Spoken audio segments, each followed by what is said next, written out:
الموضوع الثاني أحبتي هو إدارة الوقت.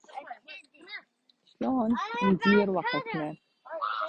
هواية مرات كل شخص يضيع الوقت، فلازم نكون سريعين ويا الوقت، خصوصا هسه نشوف الأسبوع سريع، الأيام سريعة، الساعات تمشي بسرعة، فلازم إحنا نكون أيضا بسرعة حتى نحقق إنجازات أكثر، نحقق دراسة أكثر، نكون في وعي وسرعة مع وقتنا. هذا اليوم اللي هو 24 ساعة، أبد ما نقول إن ما يكفينا، لا، هو إحنا اللي نضيع بالوقت، في مرات ما يكفي.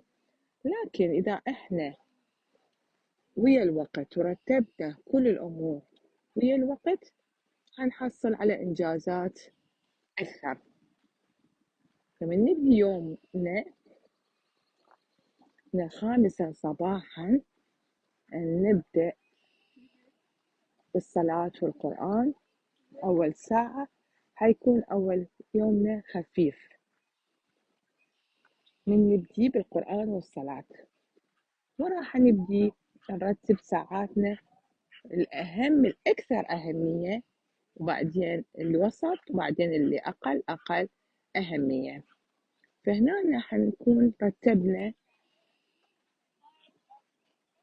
الشغلات الأهم جدا مهمة قبل الأقل، والأقل أكثر يكون آخر شيء.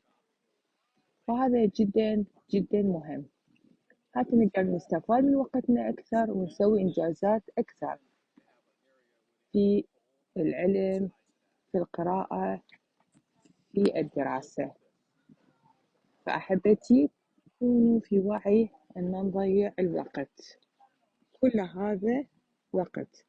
حتى أكو ألاحظ هواية، خصوصا الشباب، أنصحهم يسهرون بالليل ويبقون سهرانين لحد الصبح، وهذا جدا جدا خاطئ.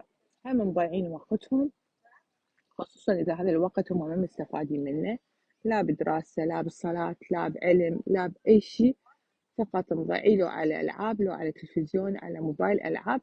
هاي كله يأثر على حياتهم. وهاي الفترة بالليل من 11 العفو بالليل لحد 5، أكو هرمونات تشتغل على الجسم وتنطيه مناعة قوية ضد الأمراض.